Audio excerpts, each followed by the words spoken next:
something that I was going to say was better than ever. Better than ever is our Paying ability. bills is better than ever. Because you don't have to do anything. Better than ever. Is it better than ever? It's better than ever because I'm like, I'm gonna make everything better. It's absolutely awesome. Better than it's ever been. Yeah, absolutely. Desirable.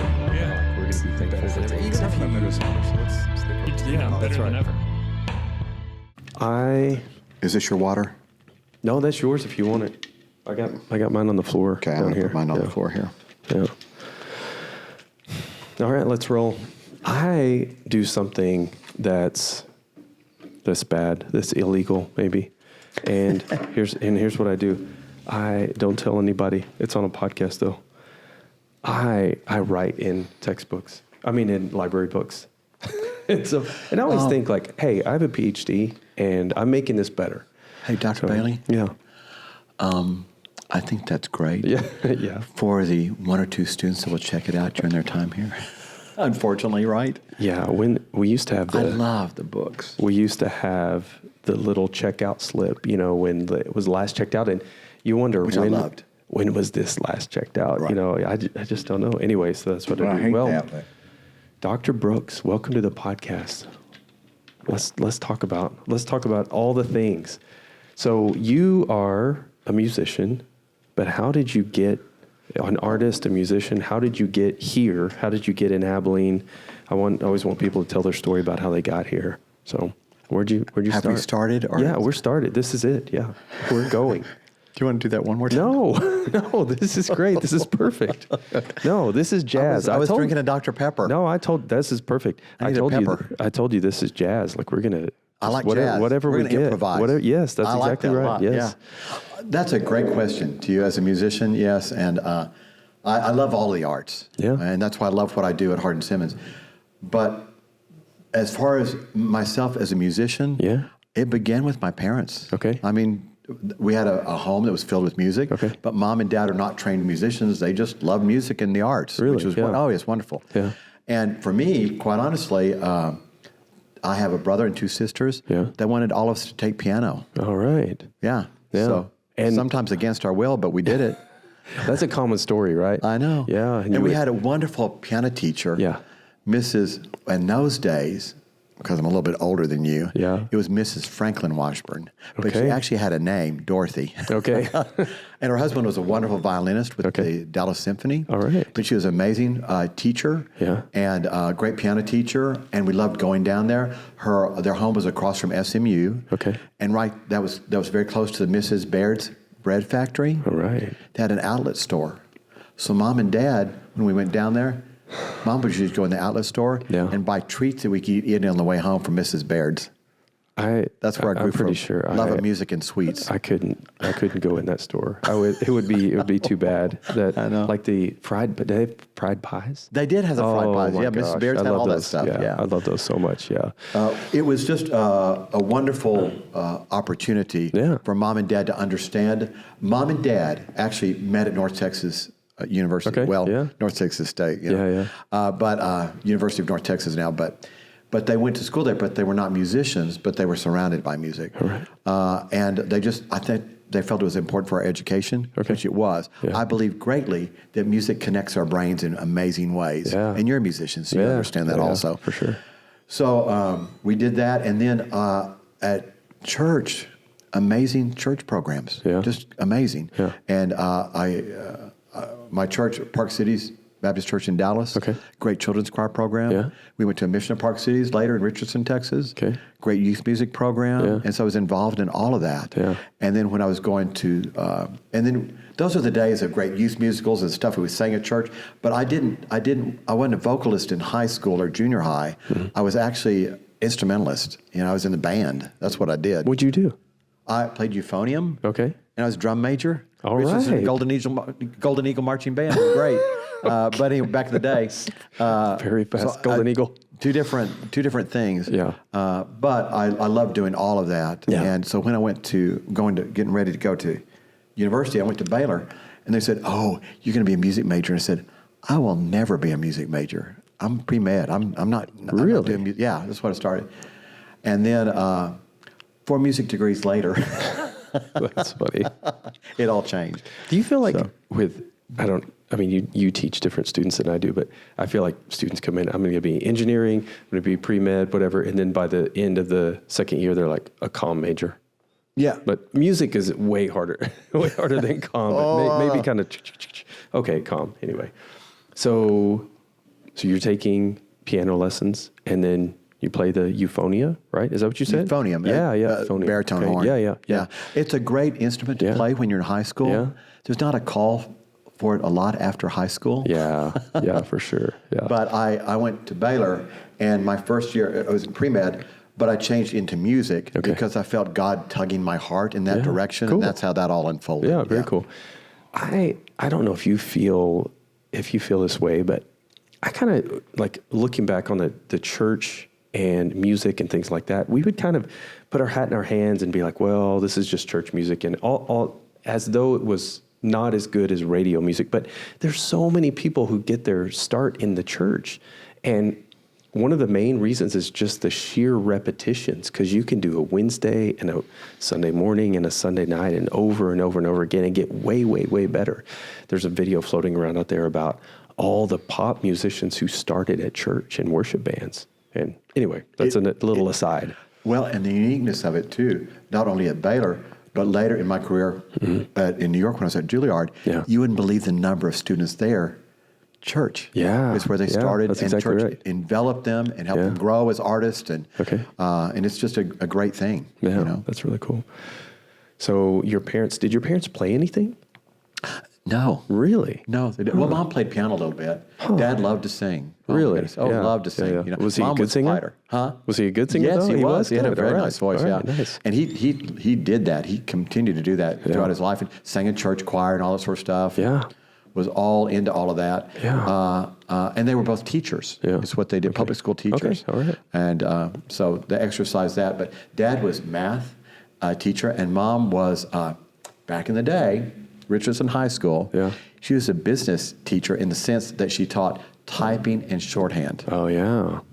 I took a typing class when I was in high school. Yeah. That's funny. And so you got your music degree, and then where do you go from there? This is Baylor, right? Is that what you said? I did Baylor. Okay. Yeah. And then I was at Southwestern also. Okay. And then after I finished my doctorate, I was ready to be, a full-time church job or university job. In a faith-based university area. So that was kind of the goal. Right. And I was prepared. Yeah, a bunch of degrees in music, right? Okay, yeah. Nobody called. Oh. You're like, I'm ready. And then crickets. Lord, I'm in the wilderness. Yeah. Help me. So what do I do? Yeah. So I thought, what do I do? But I love performing a lot. I did a lot of performance at Baylor, you know, and things like that. We did a lot of opera there, and I was leaning a little bit more towards musical theater, but Baylor didn't do that. You know, it was kind of separate, more opera and music, and then theater did more of the musicals and things like that at Baylor. But anyway, I thought, what do I do now? And I thought, okay, so I'm just going to perform.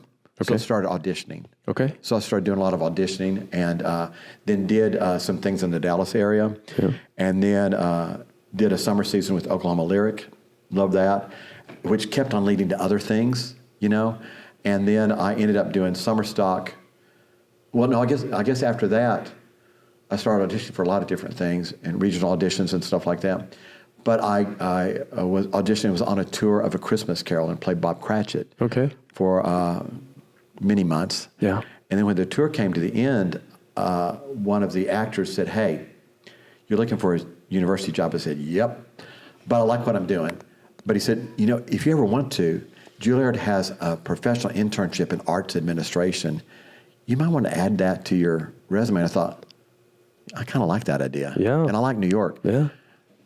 Texas boy, likes New York. But so I auditioned, for that, and they actually chose me. So I went to Juilliard and did the professional internship in arts administration. Okay. And it was a year, and then they hired me. All right. So I worked there for a number of years, which is great too. Yeah. And enjoyed all of that. Okay. So my boss for the professional internship was Stephen Clapp, was the dean of Juilliard at the time. Okay. An amazing, amazing man. Yeah. Fine Christian. Okay. I certainly enjoyed working with him. Incredible. We lost him a few years ago to cancer. Oh, wow. But he was just an amazing person. Yeah. And loved everything that I did in that internship year. And people know, I know the name, but I didn't know a lot about it. I started to read this book. Oh. But yeah, it's in New York City, right? Oh, Juilliard. Yeah, itself. Juilliard, yeah. exactly. Yeah. It's a fine conservatory of the arts. Okay. It began before Augustus Juilliard knew the Academy of Music. He gave the largest endowment to a conservatory university at the time. Yeah. And that's why it became Juilliard. Okay. And it was started with only music. In the 40s, modern dance and stuff like that, they added the dance program. And it wasn't until the 70s that they added the drama, the theater program. Interesting. Yeah. And some of the first graduates of that were like Kevin Kline, Patti LuPone, and those people. I know. It had. That's cool. Yeah, it's interesting. Yeah, that's really neat. And so now it's dance, drama, and music are the three categories. Yeah. But the largest has been through the years music because it began as music. Yeah. Yeah. Very cool. Yeah. Well, which leads us to, you wanted to talk about a book. And I think that's cool. I like discussions of books and I love ideas. And so we have this book in front of us, The Artist as Citizen, Joseph W. Polisi. Yes. Not Pelosi. Polisi. Polisi, yeah, that's right. yeah. And he was what? He was the president of Juilliard. Okay. When I was there. He only retired a few years ago. Yeah. And a young president, you know, when he began, but was over there for over 30 years. Yeah, you know, and he as tells a president. story. He just applied out of the blue, and then he kept getting winnowed Yeah. Yes. to be the president. That's He pretty did. cool. Yeah. He did. And like Dean Clapp, a great man, and still, you know, is in that area and still involved, but just super person. I really enjoyed working with him greatly. I think for me, what I did is I was first after the internship. After that, they hired me as Associate Director of Education Outreach. Okay. Then later, I was Director of Education Outreach. Okay. And those are all programs under the creation of Dr. Polisi, which was so wise, and many benefactors for those programs. Yeah. And they were about the education of not only the community, but also the students themselves. So all the degrees at Juilliard are performance degrees. What that means is they don't have a music education degree, theater education, or, you know, or dance education degrees. But they've got great educators there. Right. But that's not what they're pursuing performance, to get out there and actually perform in all those, and many people out there are doing it and performing beautifully. But for Juilliard, Dr. Polisi understood that these wonderful performers would need to have skills as far as teaching. Yeah. So this gave them great opportunity to that. So we had just different things that were stipend. We had the Morse Fellowship, which is amazing. We sent out Juilliard music students to schools, public schools, underserved public schools in New York City, and they didn't have music in their schools. Wow, which is- interesting. for New York, you think, why is that? Yeah. But they didn't. Which is a staple now across, as far as I know, across the board everywhere. I know. Yeah, It was interesting. No. So what they did is we sent students into those schools, and they would get, from our Juilliard students, they would get a lesson each week. And this Juilliard student also learned how to interact as a teacher in There you those. go. Yeah. So it's just trying to give them the entire experience, which I thought was so wise. Yeah. And with Dr. Polisi, the artist as citizen, basically we have a social responsibility to the world as artists. Yeah. Whatever art it is, we need to bring truth and beauty in that way, and this is a great way to do that. So that's why I believed in his philosophy greatly, as far as the artist as a citizen. Yeah. And what that means as far as those three areas at Juilliard being performative was that you had to perform, right? Those students you had to have the chops to be there, right? And succeed at Juilliard too. Yeah. There was a lot of work and a lot of competition. I bet. In music, in theater, and in dance. Yeah. And they didn't take. Juilliard was not large when I was there. Yeah. When I was there, it was about 800 students. Interesting. Yeah. And it'd be like 100 drama, 100 dance, and then the majority were music because they had undergraduate and graduate degrees, but it's expanded more since I was there. Right. But with that, I would say you had to be on the top of your game if you're going to be selected to be there, and you've got to thrive while you're there and do the work, which So not they just did. get in, but stay in. so keep up with the pace, the tempo of it. And do the work. Yeah, for sure. Yeah.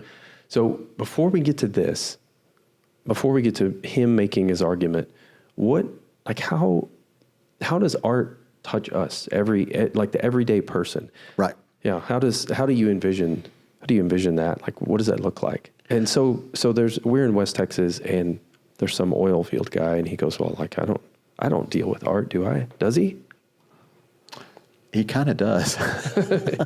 Okay. From the beautiful sunsets Yeah. and the oil fields and things like that Yeah. too. I think for that, it depends on how they do that. And I think sometimes when we start talking about art, we think it has to be a particular genre Yeah. of art. Mm-hmm. It's all things. Yeah. In music, just think of the different musical genres we have. Right. Yeah. They're all important. For sure. No one greater than the other. They're all important. And I want to bring that to people, from the classical realm to the contemporary realm, Yeah. Yeah. And for me, my radio, if we get in the car and we don't punch buttons anymore, but as I go through Sirius, I go from country. Yeah. I love bluegrass, but classical, musical theater, it's all on there. Yeah. But I think we need to have an eclectic palette of everything. And that could be also with, just in the visual arts, it's just so amazing. I would say even if you think about it, just how does the oil field guy deal with art? You know how he does it? To use a word, iPhone, right? Yeah. Look at the apps on the iPhone. Yeah, that's true. They're physically beautiful. Yeah, for sure. Yeah. So we're always interacting in different ways with it. You've got to make it attractive to people. How do we make it attractive to people? Yeah, for sure. Yeah. I think. My dad is retired, but he was a master electrician for a long time.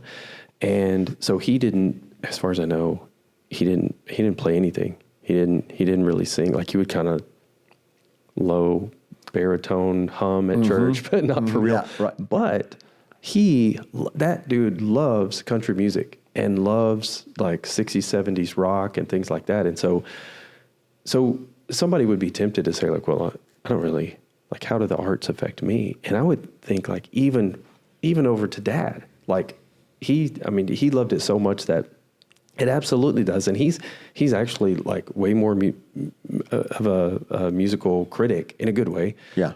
Than he knows, because he's listening to things. He's listening to. He and I had this conversation last week about. I was trying to teach him what a instrumental hook is. Yes. And so we started a country. We're texting back and forth, like, this one, Dad, has a really good instrumental hook. This one has a bad hook. So he's like, oh, what is this? But they know what it is. They just don't know that they know what it is. Yeah. So, but I would argue that art, its tentacles reach out far, far, far and wide. Beyond. Sure. Yeah. Yep. So he says that, let's see, I've got some things written down in my library book here. Oh. That, let's see, I had 3 things. Let's see. He said, I wanted to emphasize my belief that artists of the 21st century, especially in America, must rededicate themselves to a broader professional agenda that reaches beyond what has been expected of them in an earlier time. He's kind of saying that they need to make the argument for art, right? I agree with that. Yeah. Yeah. Yeah. So how do you meet with lots of prospective students? We just did what is that called? What is that? Cowboy Connect? That Cowboy Connect. Yeah. So you're meeting with parents and things like that. So what's your sales pitch? Well, one thing is, first of all, the student themselves, can they do nothing else? What I mean by that is, are they driven and they must do this? Right. Yeah. If they are, well, then they need to pursue it, because that will bring them happiness. Right. Yeah. If it's like, then I'm thinking, well, okay, well, if it's just kind of fun, you may not want to go that direction. Yeah. But if you're driven to do it and you feel like God has given you the talent to do it, use it. Is very, very important. But with the parents themselves too, I think also in today's environment, we may get into this later too, but in today's environment, you can make a career as an artist. You've got to be an entrepreneur, but you can do it. Right. It's much easier today than it used to be, I believe. Yeah. He says specifically the 21st century artist will have to be an effective and active advocate for the arts in communities large and small around the nation. The artists must not be only communicative through their art, but also knowledgeable about the intricacies of our society, politically, economically, socially. So yeah, that's really interesting. And especially now in the university and what's happening in the university, we have to make a good argument for lots of different majors, but definitely the college. We really do. Yeah. And the thing about it is, how does that impact all those areas, and why do we need to be knowledgeable of that? Yeah. Well, this next year at Hardin-Simmons, we are doing a thing called Playfest. Okay. Where students are going to submit plays that they write. Oh, that we will all right. premiere in the spring. But with that, if they're writing this particular play and it wants to have an impact, don't they need to be knowledgeable about what they're writing about and Yeah. of how, whether it's in this century or if it's even before, Yeah. wherever they set the play. Yeah, for sure. What are those things that we're dealing with in society today? Yeah. So you've got to be knowledgeable of that. Same with composition, and even creating music for our symphonies and things like that. I think they're doing a good job of how they're reaching out and connecting today. In the sense that the best way to say it would be, how do we put a symphony program together? And what selection do we choose that are going to engage the audience and get them there and pack the seats, but at the same time something that's enjoyable, Yeah. but also meaningful? Yeah. So how you put together programs today and create that narrative is very, very important also. For sure. And they're doing some great things too. Of course, the music of John Williams and all his wonderful training. And what they're doing even with symphonies now and bringing in and doing maybe one of his film scores and visually presenting it, but a live orchestra playing it. Yeah. Those types of things. We've got to connect in those different ways. It's really important. And then what do we need to speak to today? And here's the thing. Nothing's new under the sun. So when Mozart was writing this particular piece, Bach, whoever, what was going on in those days that they were speaking to in the work itself? The works of Mahler. How do we approach those today? Because they're all dealing with similar issues, things like that. What do you think, like, when we think about an anthem for an era, like in the last 50 years, what comes to mind? Where you're like, oh, and this isn't exactly the same thing, but maybe it'll spark an idea. On the way home from church camp a couple weeks ago, we heard "Cats in the Cradle." Oh yeah, and you're like, I mean, it's the simplest little song, and you could say, if I could tell you, or I could tell somebody, hey, how you raise your kid is how they're going to be when they grow up. And it's like, okay, whatever. But when you hear "Cats in the Cradle," it's like it's in your mind, it's in your soul in a really specific way. It's incredible. You bring up a very important point. Music, if we're talking about music, it lives within us and remains with us through our entire life. Yeah. It's a part of who we are. And I think that's why we've got to have those with our children and helping them grow and learn and developing a vocabulary of music that they explore. It's very important. But it's going to continue to develop in how we grow as human beings, and the human story. How do we connect with titles with that, whether that is music, whether it's visual art, whether it's theater, whatever, It's very, very important, I think, in that way. Sure. Yeah. So I wrote a question to you. I see a parallel between artists and physicians. A doctor doesn't just perform a surgery. They have to explain why that treatment matters. And so that's what we're talking about with art, right? We're having to say, like, this is really important, and here's why. If you want, we can transition into AI. You know how I love talking about it. I love and hate it. My wife is tired of me talking about it. And I have like a couple of buddies, and we talk all the time about it. We got to have conversations about it, though, don't we? That's exactly right. Yeah. And she always says, like, do you love it or hate it? And I say, yes. Both of those things are true, because I love it and I hate it. But with AI, with music, or even with scholarship, like, what do we lose if we use AI music? Our humanity. I mean, you can create it, Yeah. but does it have a soul? Yeah. I guess is what I would say. Yeah. You know, you can understand it, that it can be done, but why? You know, I think that's like actors right now are concerned as far as film, which I think they should be. They should be. But I think those AI generated characters can't bring what, you know, the actor can bring. So we've got to keep on doing. And the other thing is, I think it deals with human expression. You know, Sure. we may hear that and that sounds nice and well, that's interesting, but we've got to express ourselves, and it's the vehicles by which we do that. So AI may be here, but we will always have musicians, whether professional or amateur, creating music. Same thing with visual art. Same thing with theater. Same thing with dance. We will always have that because the human being needs to create and develop in that way. I think one of the pieces of art, or there's a couple of things, a couple of elements going on. One is like your dad singing. Like, he needs to sing just Yes. for him. Yes. And like, even if nobody really hears it, he's not world class, that's okay. He needs to do it just for him. Yeah. And I think there are a lot of what's going on with social media right now. I talked to Matt Ellis about this, but that people think that just because they're not world class at it, that they shouldn't do it. And I'm like, no, you should absolutely do it. Even if you're just mediocre at it, like go and do this thing. I am a mediocre to bad watercolor artist. And yet I love it. And I'll sketch little faces and little robots and little, like all these little things. And there's people online and they do incredible things. But I love doing that. But don't you think the creative process is once again a beautiful thing that God has given us to do? Oh yeah, for sure. And explore whatever it might be. And it doesn't matter what level you're at. Yeah. But it does. Look at the child.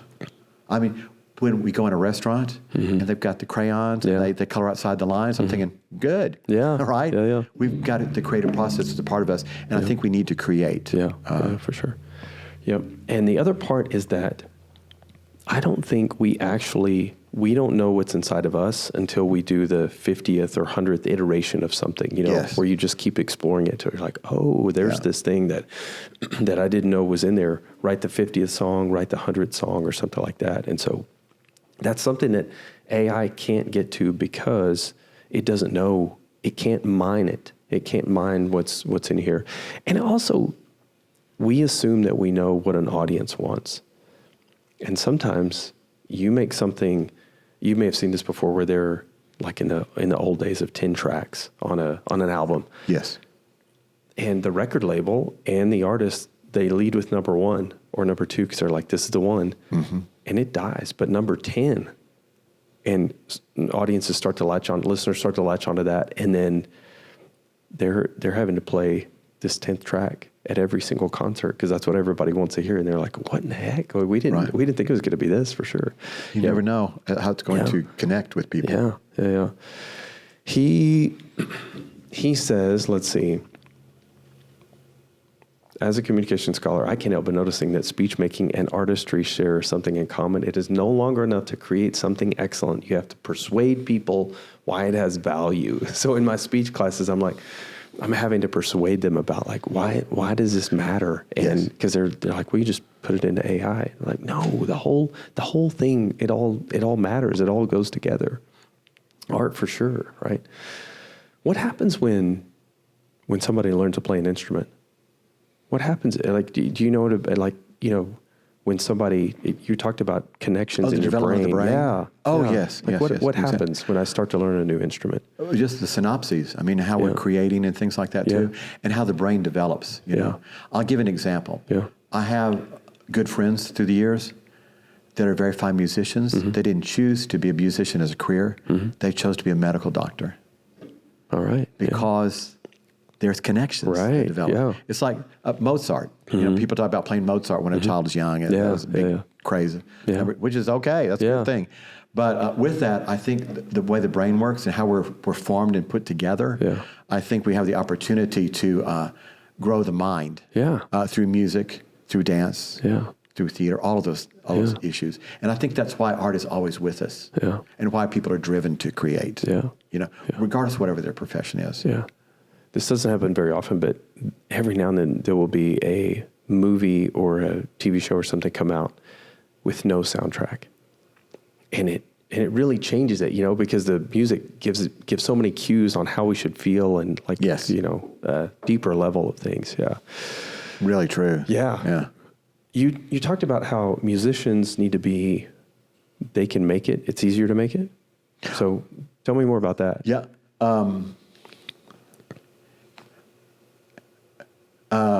It's easier to develop your career. Yeah. It may not be easier to make it, 'cause Okay. depending on what make it is, Right. What does that mean? Is that a national Right. level or is that, Right. local level, Right. whatever. But in creating their career, think of it as musicians. I get the best way to say it is, as those musicians came to the forefront, they were held captive by the great record companies. Right. The huge record company, because they found this artist, but what they wanted to do is shape them into what was selling well, but that might not be the expression of that artist's complete soul. Right. That may be the way they're pushed because the record company wanted to make money. Well, they don't have to deal with that anymore. Right. They can record in their garage, Do whatever truly, you want. Right. Truly. and create and get a good product out there and get famous that way. As we've seen that happen over and over again these last couple of decades, right? Because we've got the technology to do it, and it's really good now too. Yeah. Do you listen to Sarah Bareilles at all? Yes. Yeah. Do you know the story behind Love Song? No. Okay, no. so let me look up the lyrics really quick. But the chorus says, "Not gonna write you a love song." Love song. How quickly can I go here? Song lyrics. So the story is that I just want the lyrics. How do I get the lyrics here? I need the lyrics. All right, here we go. The story is that the album was ready to go, but the record label held her up and they said, "We need one more song, and we need the love song. We need this one love song." And so she wrote the chorus, or the pre-chorus: "Blank stares at blank pages. No easy way to say this. You mean well, but you make this hard on me." And the chorus is, "I'm not going to write you a love song." So this is actually to the record label. Yes. Wow. And then what's crazy is that's the hit off of the. That's the hit. Yeah. It's so interesting. And I don't know if you are familiar with Billie Eilish. You know this name? I do. Yeah. And so you can think about somebody like Sarah Bareilles or even Taylor Swift working with a huge machine. Of the studio and the record label and all that stuff, versus Billie Eilish, and I think it's just she and her brother in the basement. That's right. Yeah, and they're making entire albums and just crushing it. She gets, I think she gets like the James Bond gig. She gets to be on the soundtrack, No Time to Die, and it's a fantastic song. But just coming off of like being teeny tiny, just small, just like the. Anyway, yeah, that's a great example of what I'm talking about. It's just you can do whatever you need to, because just think about that. The way you used to have to record and get the product out there, those big old recording machines. Yes, that's exactly now right. We got a computer and you're good. Right? Yeah.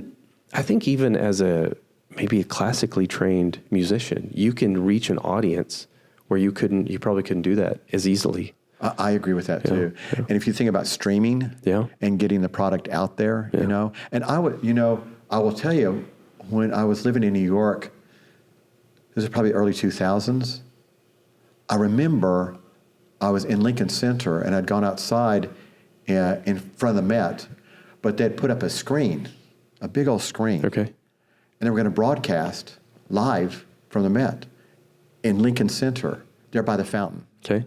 Well, that was revolutionary in those days, right? Yeah. But it pulled in what it did. It pulled in the New York crowd to sit and watch and listen, right? And that's what we want. You want to pull the crowd in some way, in new ways. Yeah. And I think people have been really good about doing that, how we do that differently. And then from then, maybe that will pull them all the way into the seats of whatever venue you want them to be in. Yeah, for sure. Because they might not have ever experienced it, They may have heard about Madame Butterfly, but they never saw her on a screen, right? Yeah. So, I think that people want to connect with the artist. Yes. More than they want to connect with a single, like, oh, that's good, but the repeated exposure, they want to connect with that person, and so hopefully that person that process will transcend AI because they just want to see what's your take on a slow song or a love song or whatever else, something like that. And they want to know how it's created in a way too. And once again, it's back to the human being. Yeah. They how do you connect to, AI? Yeah. At ChatGPT, and I don't want to have a conversation. I might have a question, but I don't need to have a long conversation, basically, because I'm not interested in that. Right. But if you give me information, that's helpful. Yeah. And we've got to use it wisely, Mm-hmm. And how do we use it wisely today? Yeah. And with the product itself, there's ways to use it wisely, but it might not be the creation of the artistry, basically.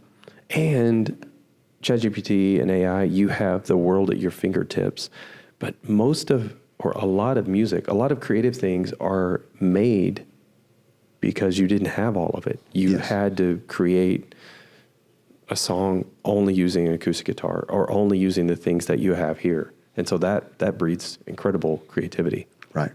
Yep. Yeah, so one of my questions was for most of history, artists needed gatekeepers, publishers, record labels, museums, universities. And my guess is even with Juilliard, did they act as a gatekeeper maybe to launch a career? Well, I think so. Yeah. They of course they were for all of the students there, but that's a good launching pad in the way they did some things. And even with the fourth year drama students, they were when they're in that process, they met with a lot of people that were casting agents. So there were ways that they could propel them forward. Yeah. And a lot of schools do that, which is a very good thing too. But I think part of it is the experience at conservatives like a Juilliard or other schools of music, whatever. It's actually the preparation of the student to where they're to the point that they have their art developed enough where people can see the potential in them and take them to the next level and are willing to risk their work, whether it's film, whether it's a particular compositional piece, whatever, and they're willing to risk them and support them and help them thrive as their patron. Of course, when we go back centuries ago with some of our earlier composers, it was a court, the courts of the king that hired them, right? But at the same time, we've had patrons through all these years that are our patrons. Who are our patrons today?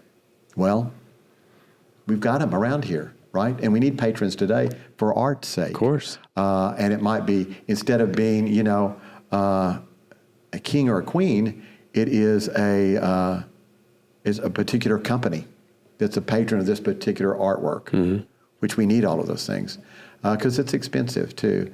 And but the thing that's good about it is we can get to more people through what we have today as artists, I think. I'm fascinated. I'm always fascinated by the media and how media shapes mindset. When you look at TV shows and movies, what do TV shows and movies get wrong about music or the music making process or talent or whatever? And the thing that came to mind, did you ever watch Whiplash? Did you see the... Oh, yeah. Oh, yes. I have. Yes. I have 2 drummers in my house. Yes. But I've resisted showing them that movie. Yeah, because it'll make them nervous. I know, that's right. But it's unfortunately a good and unfortunately sometimes a realistic movie. Right, accurate. Yeah. But as far as, one of the questions I asked my buddy Matt Ellis is like just the time that goes into it. Yes. And that's not super exciting to talk about or to think about. But for art to happen, for artistry, for, even at Juilliard, you talked about the pace of it and what's expected of them. What a student coming into your program or whatever, like, what's your expectation? What have they been fed versus what is the expectation of the reality of it? Oh, that's a great question, Dave. The best way to say it is we want students to come here to the university who want to thrive and want to grow in their art, whatever that might be. But here's the deal. TV gets a lot of stuff out there, right, these days. And it's not as easy as an audition for American Idol and, hey, there we go. The Voice, oh, yeah, it doesn't happen that way. You've got to get yourself to the practice room. You've got to get yourself a coach. You've got to work hard if you really truly want to thrive and have an extended, long career. But now there are things that happen that there are phenomenal voices, phenomenal actors, phenomenal artists that just have a natural gift. But at the same time, it needs to be refined and developed. And that does happen sometimes. But people, I think, tend to think, oh, well, that's easy to do. I'll just go well, so with musicians, yeah. Well, in coming to universities, I've seen this happen in different places. They get there and they go to their first music theory class, and that doesn't go so well. So either they stick with it and press on and grow, or they fall off because you've got to put the work in. Yeah. And today, people think, oh, I'm just auditioning for The Voice and start my career. Really? Right? It doesn't happen that way. But normally, that music theory class is so helpful, even if you're going to be a pop star. It's so helpful. And I always thought, like, if you're a pop star and like a real serious like a famous pop star, and somebody handed you music or told you about the minor seventh or go to the 2 chord or the 6 chord, and you didn't know, how embarrassing that would be. Like, exactly. Wouldn't that be weird? Yes. Yeah. And the other thing is, too, I think people don't realize with a popular artist, a classical artist, whatever, those that really thrive and grow, we see this a lot in jazz.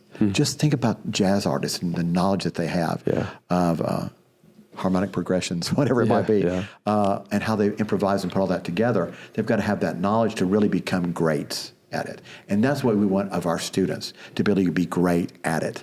And that's a lot of work, but it's worth it. It's a lot of work, yeah. It gives you so many options where you can see and hear different things. Yeah, for sure. Well, and I think, too, when we see the creation of, and the church today, too, we have some that's more liturgically oriented with classical music. We have some that's more evangelically oriented with contemporary music, but it can be a mix of all of those things. But with that, all of that those forms of music for the church herself, we've got to have that knowledge also. It's important to build and grow and build work that will serve the church, but lasts the span of time too. We have some things that are written for just like this week, and you know how long their lifespan is? They're maybe 1 week. Right. But then we have those that last years and years and years, and that's what we're searching for. And I think if we bring it before God too, we need to have a worthy composition, right? Yeah. I mean, sometimes worship music that's like the music that's going on right now gets a bad rap because they're like, well, there's so many of it, or they're like kind of throwaway songs. And that can be bad, but that can be good too, because you sing it for a couple of months and then we're like, psh. Whereas when I was a kid, I mean, we would sing the 100th stanza of "I Surrender All" or whatever, and like I'm about to pass out at a very slow tempo. At a very slow tempo, and you're like, "Don't lock your knees, or you'll pass out." Just like this is swaying. Oh my goodness! Anyway, this is terrible. Now, you don't know this hymn. I just remember it from childhood because it was like a Sunday night in the evening when I would be home watching the Disney Channel. But the words were, "Out of my bondage, sorrow and night." Out of my bondage, sorrow and night. And I thought, I'm in bondage. I'm like, it's speaking the truth, right? This is like bondage. It wasn't connecting to me. And I'm sure it did a century before that. Yeah. But how do we evolve, with our music too? Yeah. And I think the thing that's interesting too with Amazing Grace, that great hymn, and Chris Tomlin, My Chains Are Gone, and combining that, there are ways to re-envision things too today, which are great. Sure. Yeah. Yep. Rick Beato, whose video, that's the guitar guy that I played that video for that faculty conference that we did. But he's talking about how especially with guitars, people are only using one of 3 guitar pedals. And so all the guitar sounds are funneling into the same kind of sound. Whereas in the 60s and 70s, you got all this weird, interesting stuff where they would put a microphone in front of this thing, in front of this, running through all these pedals and all this different stuff. So what's interesting right now is we have like the world, and yet we're still having the same guitars, the identical guitar sounds. I don't know. It's I don't know where all of this is going. But Well, and I think too, envisioning.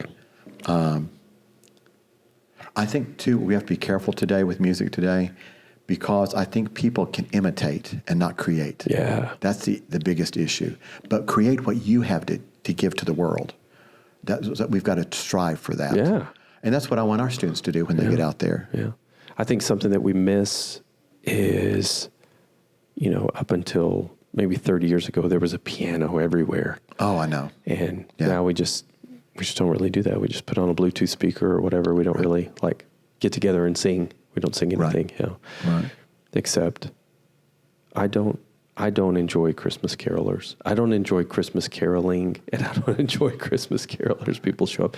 But I feel like a really good fundraiser would be if somebody showed up to my house to Christmas carol and I would pay them to stop. That's bad. My wife doesn't like that. She's like, that's so bad. She loves choirs and all of that stuff. But I'm like, we're just going to stand there and look at each other, and they're going to sing to me, and I'm going to look at them. She's like, yeah, just be nice. I'm like, this is weird. Well, it also depends on how good they are. Well, that's true. Yeah. But for me, I know I'm a product of this, what's happening today, but the songs just go on forever. Well, fa la la la la la la la la la la la. That's right. Forever. You're actively partaking in music. You're a musician. You're doing things. Yeah. What do you do these days? Well, for me, basically, as far as performance-wise, I did this thing at church this last Sunday, which was great. Which one of our wonderful theory composition, our faculty member Cody Hutchison plays piano exquisitely. So he and I did. I would say it's almost a duet, Right. And it's a song that was written years ago by an amazing artist named Ken Miedema. It was about Moses at the burning bush. Okay. It was dramatically done, and I had played 3 characters. Oh. Yeah, Okay. in the same song. In the same song. About 8 minutes, 9 minutes long. Okay. So God from the burning bush. Right. Moses and a narrator. All right. And how we connect in those things. And I love doing stuff like that. Yeah. I love performing that way too. That's cool. And then I like conducting. We're starting a new ensemble at Hardin-Simmons this semester that I'm going to be conducting, an interactive ensemble. We didn't get to talk about interactive performance, but I think that's a crucial thing we've got to do today. But very quickly, interactive performance, and I learned a lot of this when I was in New York too. And a friend of mine, David Wallace, has a great book out about it. Yeah. Dr. David Wallace, super. And it's about how we connect with the audience. So throughout the performance, you're interacting with the audience. All right. Because when I was growing up, if it was a classical concert, people would come on stage, play the piano, shut the lid, and go off, right? Yeah. And there wasn't a connectivity. But I think, understandingly, musicians came about in this century now, that we're in the 21st century. We've got to do something to create, because people didn't grow up with this type of music. How do we create the love of music? How do we create a connection with the audience so people want to come and keep on coming and learning as they do that? Yeah. Matt and I were talking about what if we had an experience where you go in there and there's no song, and then all together we all write a song. Oh, yeah. And then by the end of it, you're going to get 2 songs, a 2-song download or whatever that we all helped write. Like you'll literally have those lyrics. Like your name will be on the byline or whatever. That would be so cool. Yeah, I took some students of mine to Nashville, and we participated in a worship song boot camp. Oh, cool. And there were different people there from all over the place. And that's what we did. We connected them with people they didn't know. Yeah. And there were like 4 to a group, and they had to write a song in 3 hours. That's cool. I know. That's really cool. And the creativity and all the info you get from other people, and you come up with some really great things, and just the creative spark, I think, is very important. Especially when they force you. They're like, You're in 3 hours, this is due. Done. Yeah, that's exactly right. We're not grading you, but... Yeah, that's right. But great songs can come out of that. That's exactly and right. we're doing a lot of group writing these days, too. Yeah. Which is good, too. Yeah. What do you want to plug? We got a few minutes. We just a couple minutes left here. Is there anything you want to plug? You want to plug singing? You want to plug learning an instrument? I don't know. There's so much. Yeah. Art. for me, the fine arts are a glorious thing. And with our college, as we created the college, and it's now third year in existence, it's a college of arts and media. So it's not fine arts because we've included communications and art, but it's not a fine art. We are not fine. We are you're common, fine. common fine. You're fine. Yes, but common with art. Because the fine arts have been dedicated to dance and music and theater and all those. But with that, I would say, with that, we want to work together in all of this, and how we do that creatively well here, and that's what we're striving to do. Cool. And as I was explaining with the College of Arts and Media, I think I forgot the question we were talking about. So What do you want to plug? I veered off from the. That's what it was. Yeah. So that's what we're doing here, but that's why we've got all those different areas that we're exploring. But as far as plugging some things, I would say our goal in the College of Arts and Media at Hardin-Simmons University would be we are seeking those students who want to come and engage in these particular disciplines and do it well and be prepared to go out to the world, prepared as a great musician, as a great visual artist, as a great actor, as a great director, as a great communicator, whatever that particular communication art is, but with that, through the lens of a Christian worldview, in the sense that we want to have foundational skills that they develop and go out from this place, but beyond that, bringing truth and beauty to the world, which I think is extremely important. And I think with Dr. Polisi, this is why he so inspired me when I got to connect with him. This is years ago now, quite honestly. And he's great. He recently, well, not recently, but retired a few years ago. But I think a great man with a very great vision for Juilliard at the time that still continues. What I mean by that is we have a responsibility to society as artists